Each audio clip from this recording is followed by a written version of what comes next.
Pues aquí estamos. Muy maravilloso.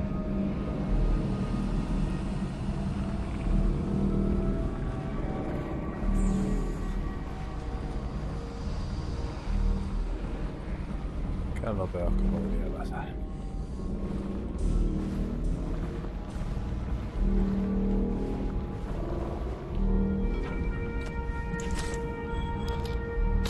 Last four.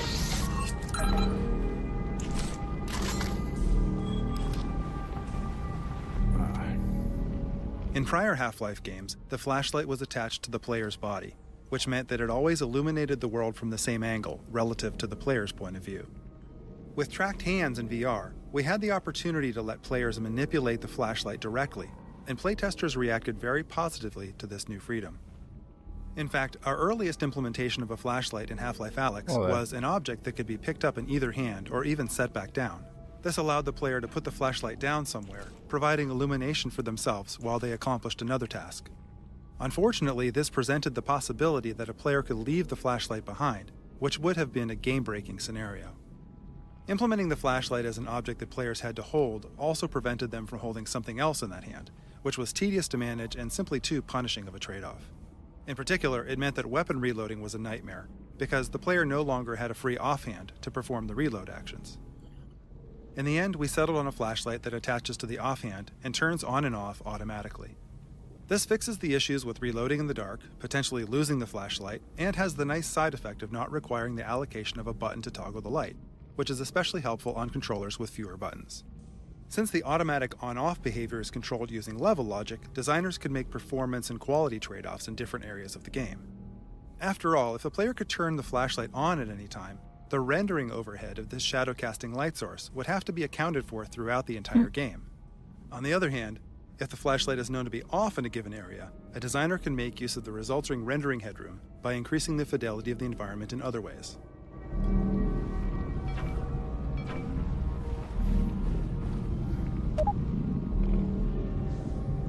Oh, thank God.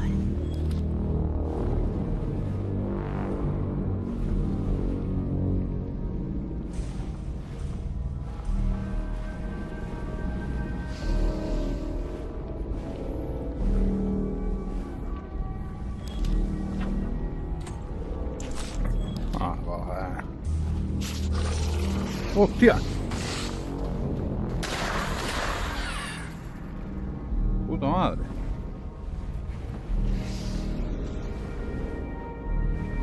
Míralo, míralo, míralo.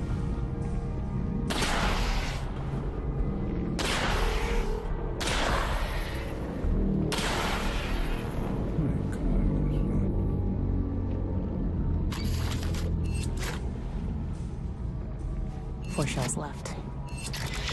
Out of shells.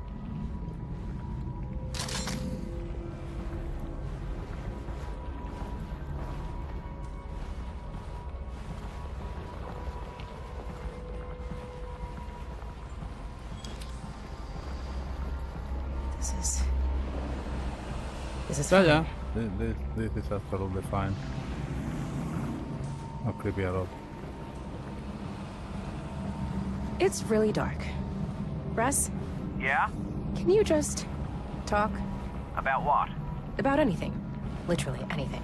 Well, I think that given our situation, your irrational fear of the dark is actually quite appropriate. You know, I can give you easily 100 reasons to be terrified. Okay, that was my fault. I'll be more specific next time.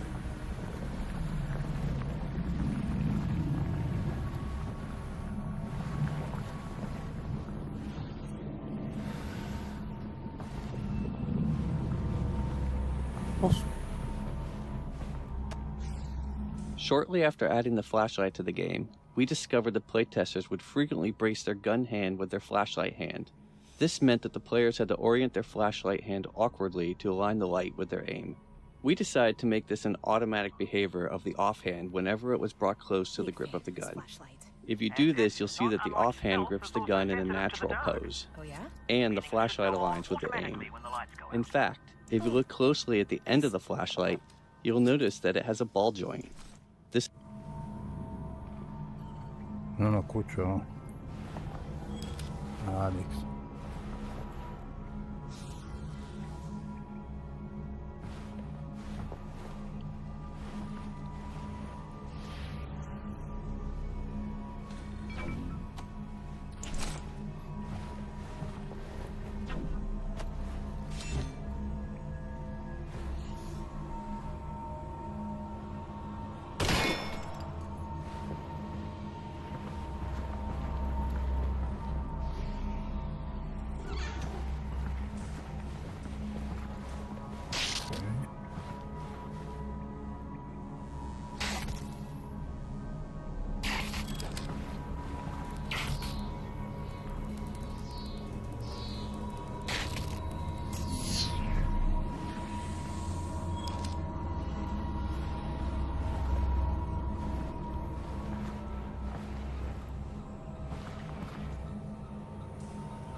Like hacking and environmental puzzles, toner puzzles like this one are often used to relieve tension from combat and engage the player's mind in a refreshing way. This puzzle introduces a new junction type, which has 2 inputs and 2 outputs, as well as branching circuits. Functionally, it's just a simple airlock. Only one of the main combine gates can be powered on at a time, with an additional wrinkle that the smaller side gate on the return path. Esto es verdad, cuando vinimos, o de cuando vamos.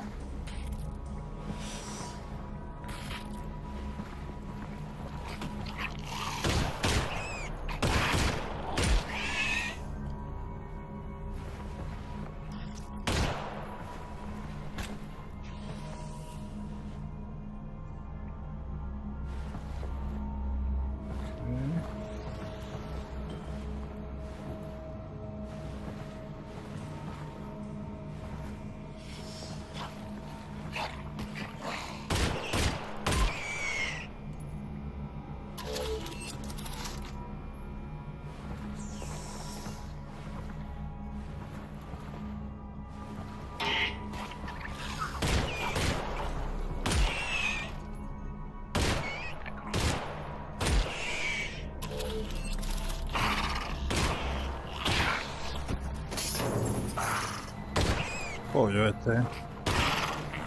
Pata.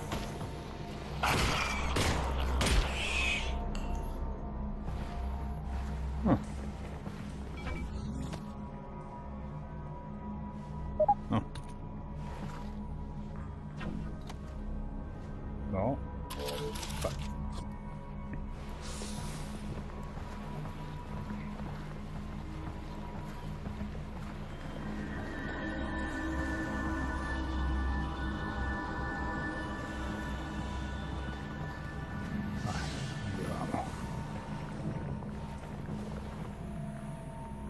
All right, Russ. Really need you to talk again. Absolutely. Be specific. Before. What was life like before the Combine? Ah, excellent. Alyx, have you ever heard of a club sandwich? Nope, not once. Right. To make a club sandwich, you need to start with bread. Not from a bread line, from a bakery across the street. Baked that day, okay? You add tomatoes, lettuce, not vegetable paste, fresh. Then you add bacon. That's from an animal we used to call the pig. You toast the bread, and you put all that inside it. You guys had all that? That's insane. It is, and I'm not done. Then you add a second sandwich on top of the first one. You put...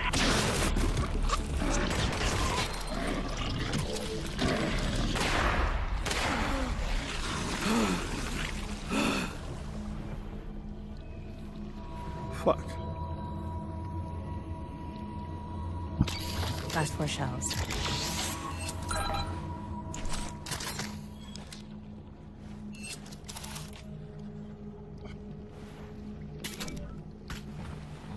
Cago en la puta.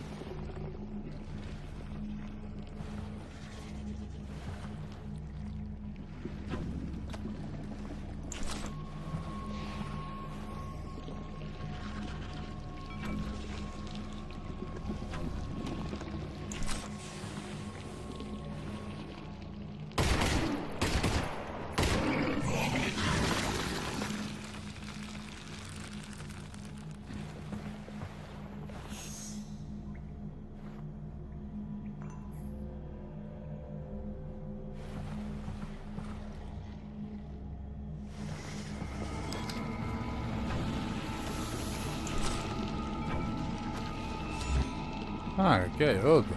Oh.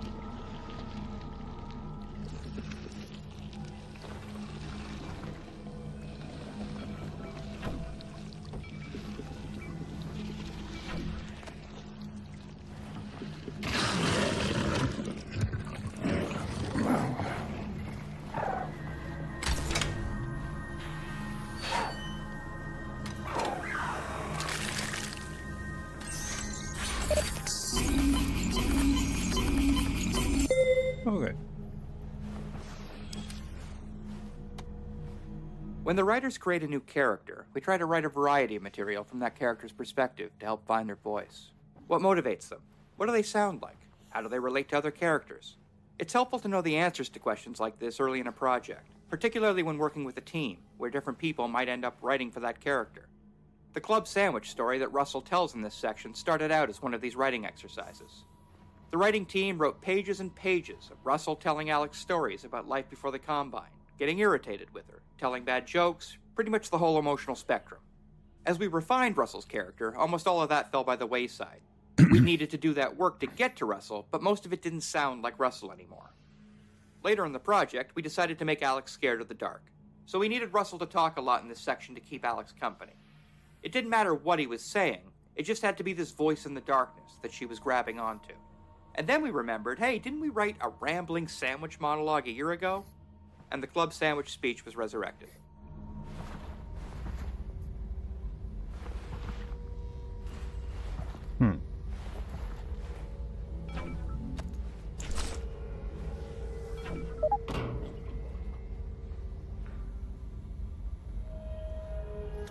Sí, no, pero...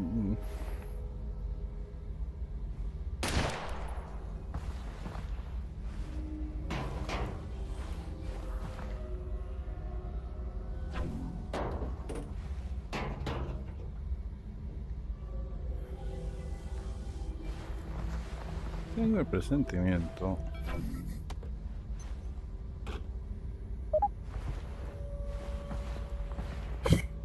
Bien, whatever.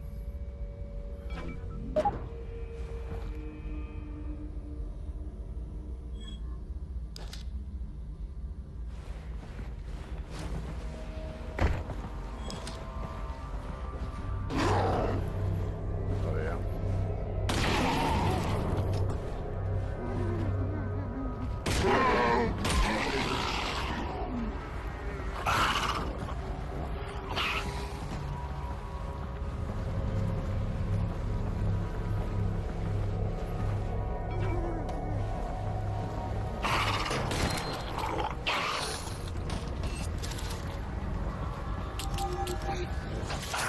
Me cago en la puta.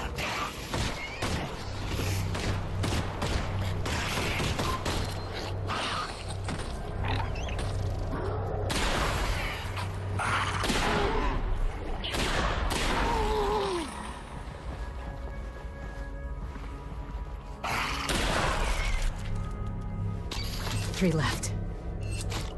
Out of shells. I'm out!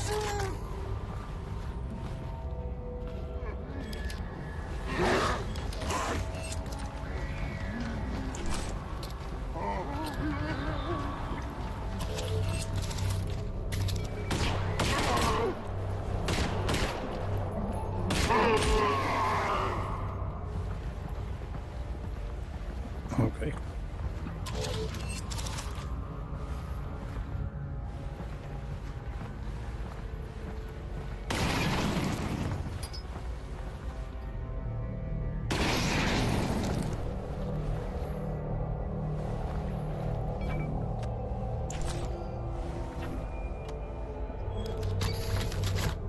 Out of shells.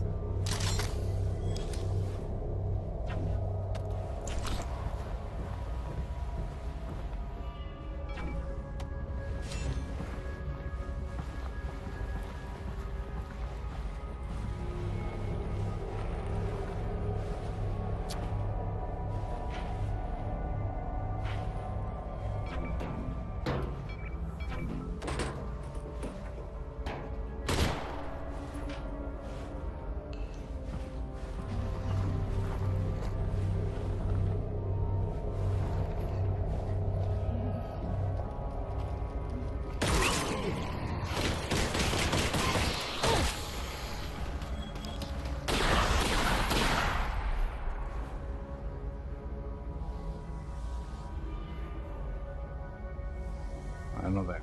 I'm out. I know.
Okei.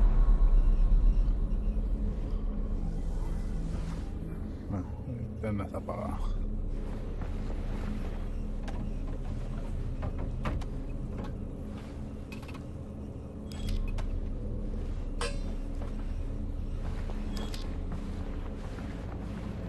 Wait, is that a dead Combine soldier? Yes. Yeah. When you guys were off stealing the reactor, I saw the Combine moving supplies in here. So, I guess they're interested in this place again. Right, we'll keep an eye out. Something's definitely up.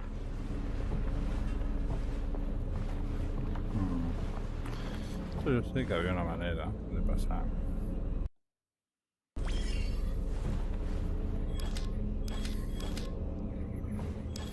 Pero bueno. Ahora que agacharse.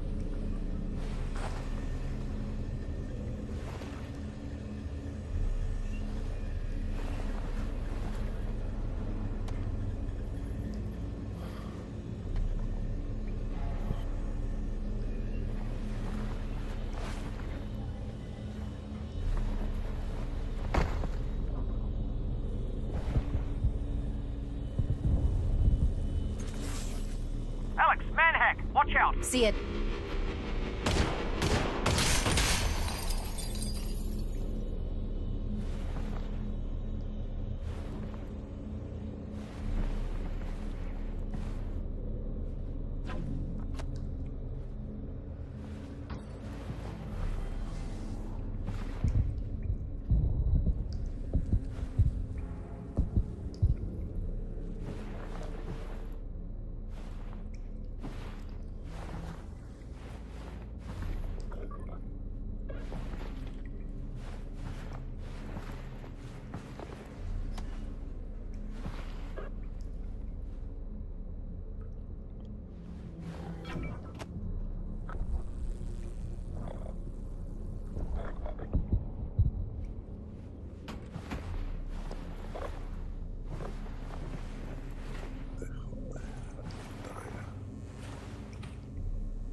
Okay, so right now, what it's like to live on Earth on a scale of 1 to 10.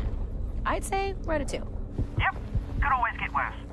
What would you rate it before the Combine showed up? Ooh, that's a toughie. I don't know. Good day? I'd say 6. Yeah, strong 6.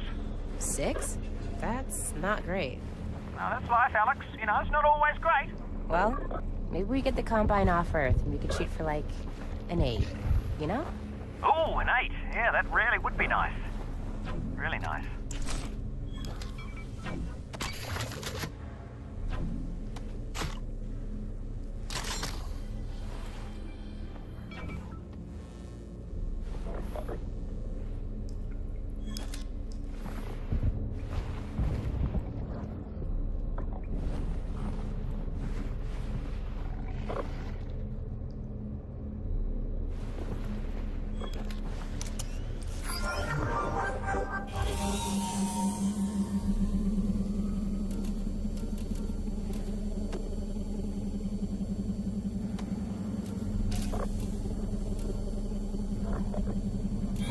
Ah, vale.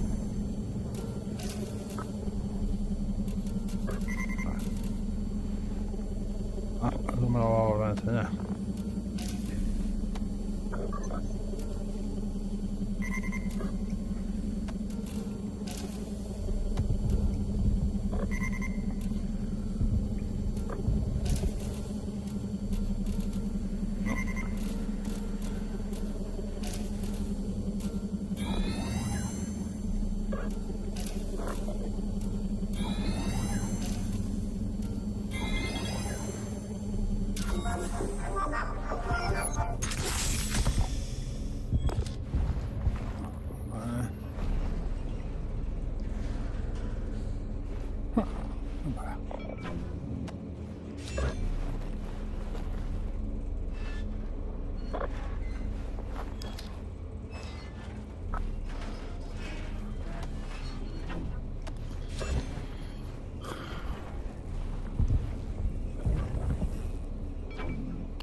When building a Half-Life game, we try to start playtesting as soon as we can, even when we only have 10 or 15 minutes of gameplay built. We find it extremely helpful to see how players are reacting to what we've made as soon as possible. One of the major ways playtesting impacted Half-Life Alyx was in revealing how players reacted to the density of interactive elements in the world. Before we began, we were already aware that players would likely spend more time paying attention to the details of the world around them in VR, but we were unprepared for how significant this would be. Seeing some players spend 30 minutes messing around with a single interactive object really opened our eyes. As a result of those playtesting observations, we spend much of our development time focusing on the environment around the player and the level of details and interactivity to be found there. It might seem surprising that we didn't start with the assumption that we wouldn't need to spend that amount of time on the world, but the reality of game development is that we always have a finite amount of time to build a game and we're always making trade-offs. In the ideal case, we spend our finite time on whatever contributes the most to the player's experience. So, playtesting early and thereby getting a better sense of what elements are contributing to the player experience help us understand where to spend the limited time we have. In this case, those early playtests told us to significantly increase the amount we should budget for creating the world details and interactivity. Oh, holy. Eesh.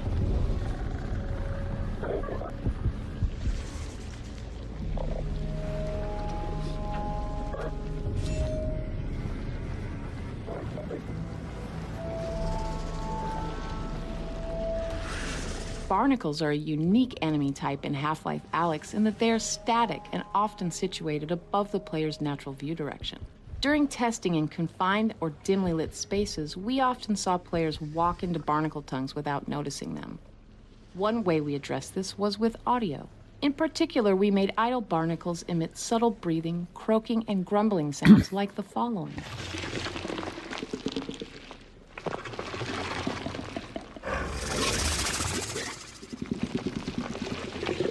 These sounds helped alert players to the presence of barnacles, and also made them seem like living creatures that were always active, not just a mechanical piece of gameplay that responded only to the player's actions. The head-related transfer functions available in Steam Audio were especially helpful, as they made it possible to accurately spatialize barnacle sounds so that the players could tell that the sounds were coming from above.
Beautiful.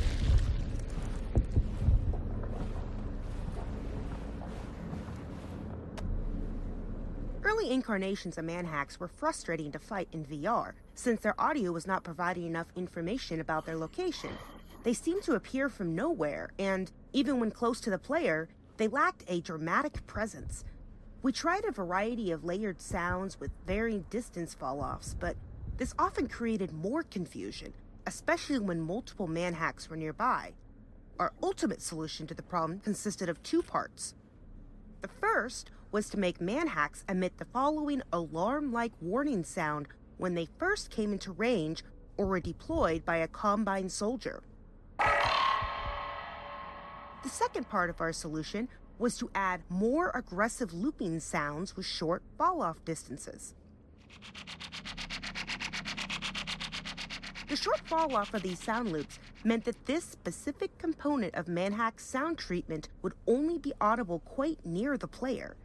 Thus, when players heard these sounds, they knew that Manhacks had begun hunting them, and one or more was getting close enough to be of concern. Mm-hmm.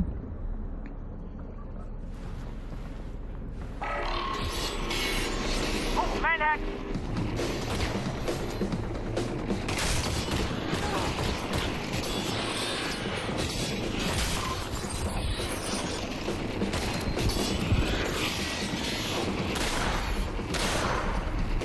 Joder. ¡Oh! ¡Mierda! ¡Mierda!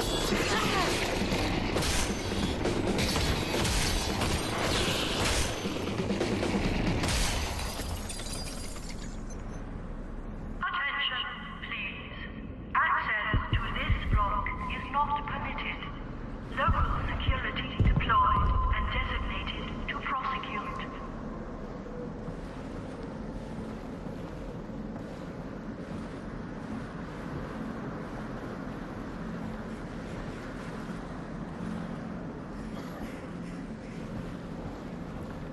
Ok. Vamos a hacer algo por aquí. Esperar.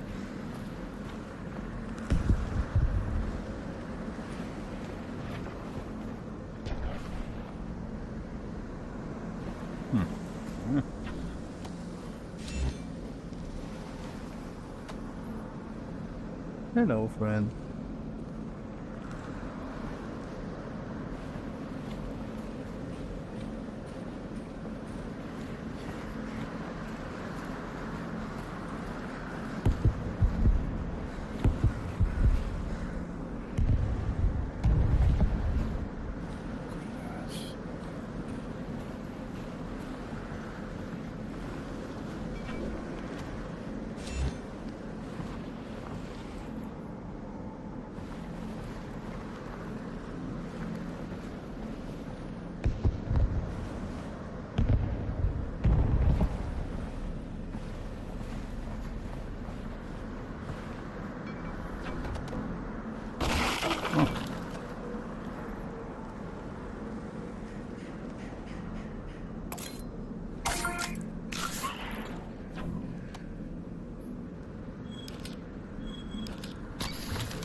Whoa.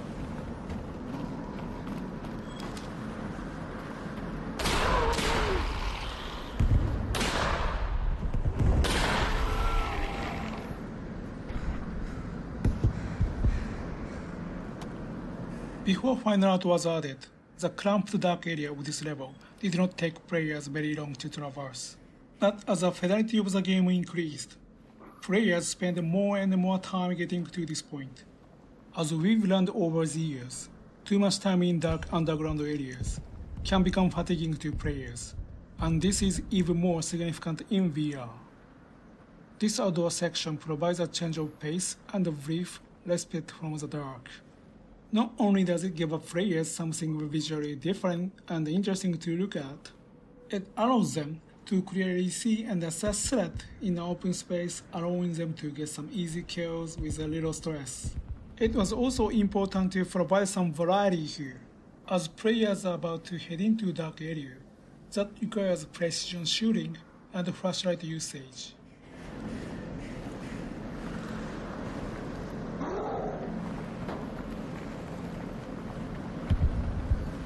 Well, thank you, sir.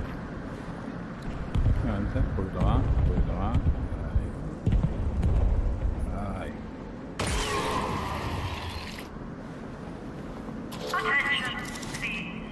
Access to this block is not permitted. To receive this message is to be in civil code violation.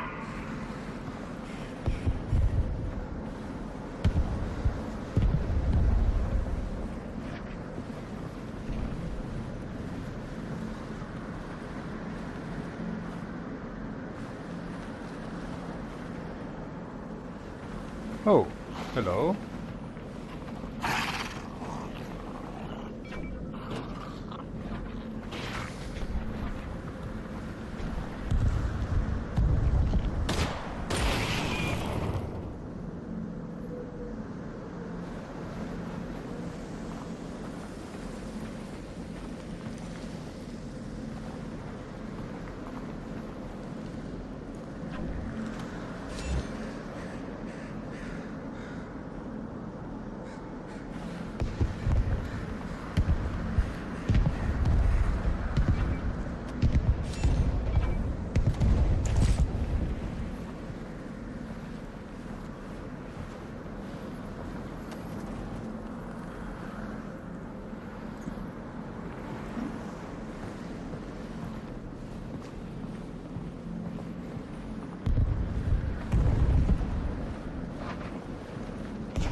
Non mi fa dare qua.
Okay. So, when we get the Combine off of Earth, what are you gonna do? I'm going full production mode on the Russells, of course. Oh, of course. You'll be sitting on a landmine. Gold mine, yep. So here's the plan. Conservative estimate, I figure 1 year to get the world unconquered by the Combine, get them off the planet. So that's year 1. Then another year to mass produce the Russells. Although, just quietly, we will need to rebuild society first, you know, to get some basic infrastructure, jobs, money, that sort of thing. Otherwise people won't be able to buy them, you know. So, yeah, 3-year plan. Let's slot the infrastructure thing in for year 2. Oh, yeah, definitely. You're gonna want to put that in year 2.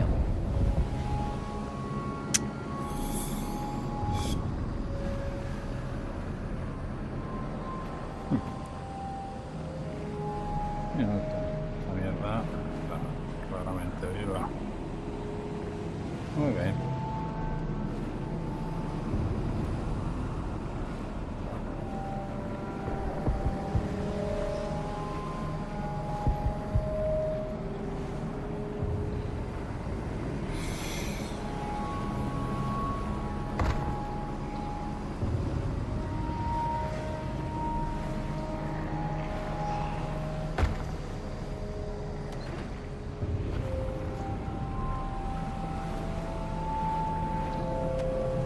This section, with a multitude of explosive barrels embedded in Zen overgrowth, was designed to switch up player expectations and change the pacing of the level.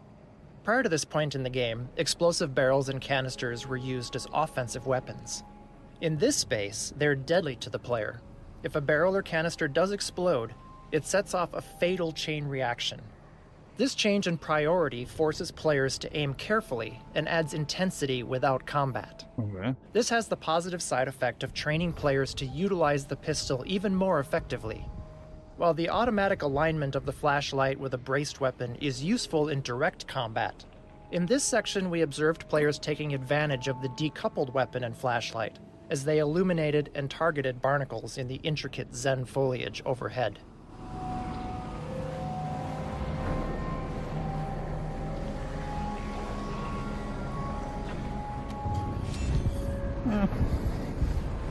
Está bien, sabes cuáles son las expectativas.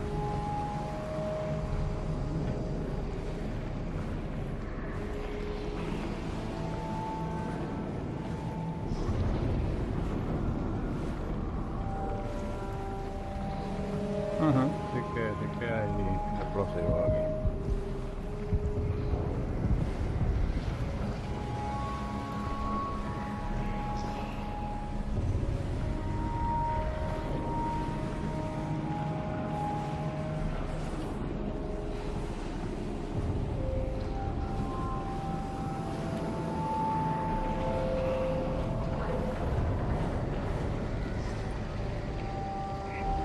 Momento muy bueno para que mueva.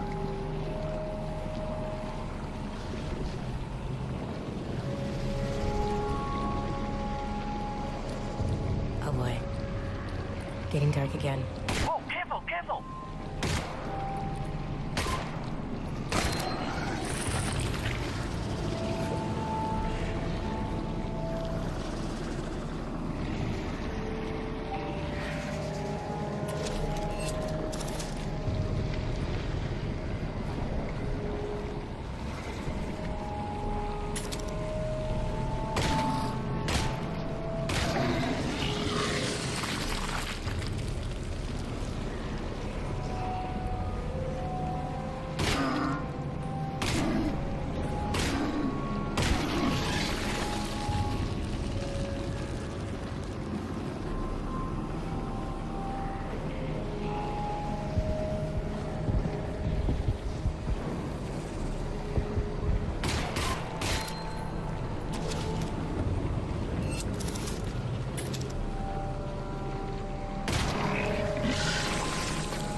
We decided early on that the environments we wanted to portray in Half-Life Alyx would benefit from an investment in high-quality volumetric lighting. This component of illumination is an indispensable tool, not just for creating atmosphere, but for drawing the player's attention to critical gameplay elements. Our system works in 3 phases.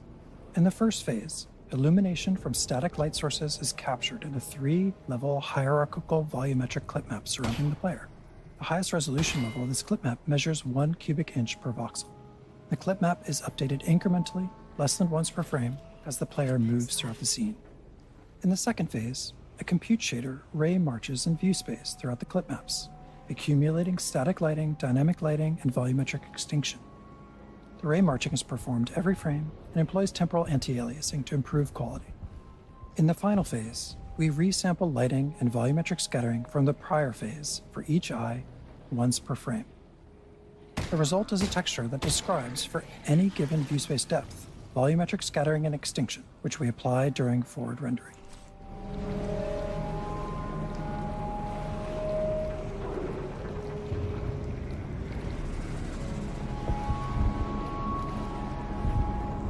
So, this whole 3-year Russell plan.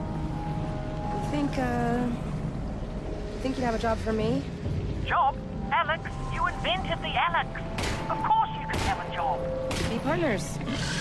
Oh, well, Well, there would be stock options. 5 to 10 year vesting period, obviously. Could be very lucrative for you, Alyx, in the long term. I don't know what any of that meant, but sounds good, partner. Yep, sounds good. Alyx?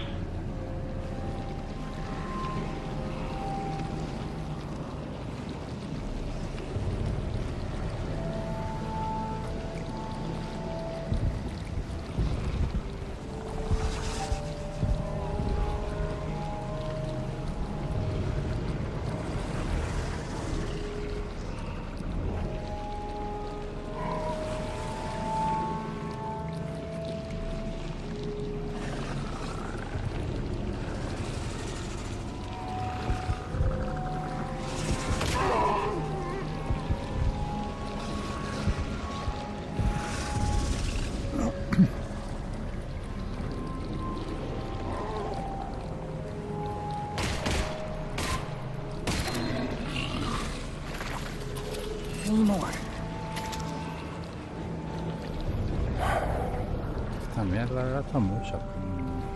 Guarda.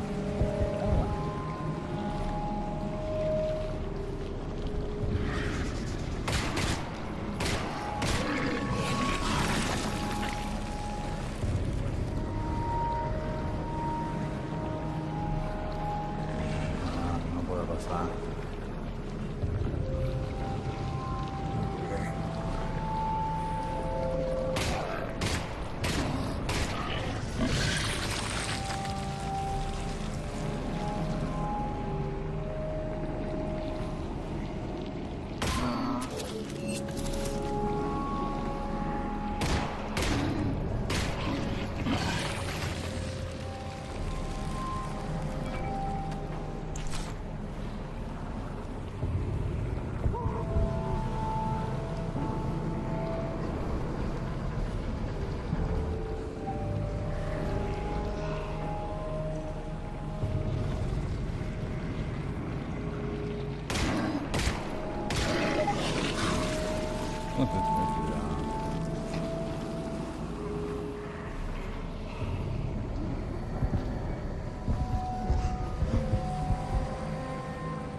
Venga, pasa por aquí, campeón.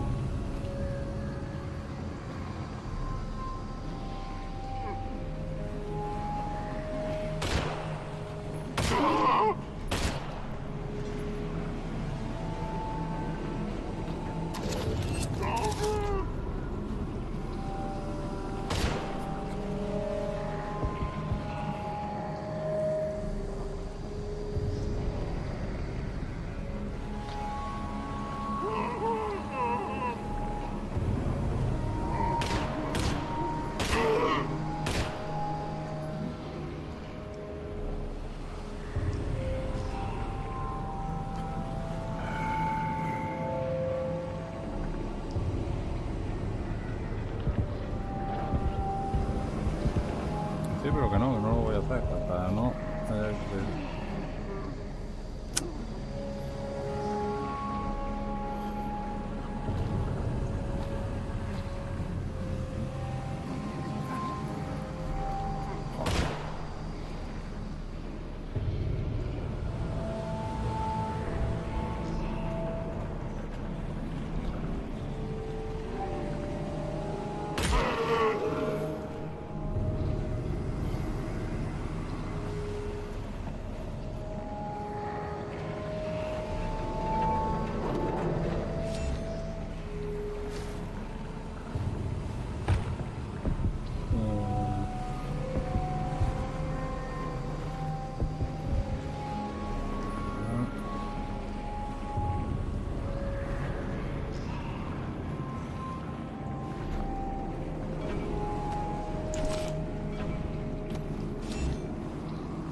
Ok.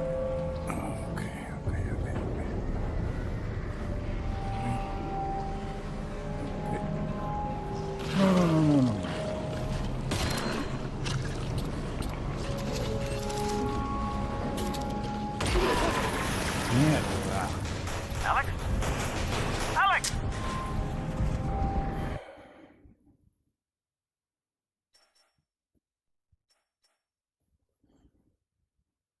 Por suerte acaba de autoguardar. Ahora mismo. Menos mal.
Yo creo que aquí es donde lo vamos a gastar hoy.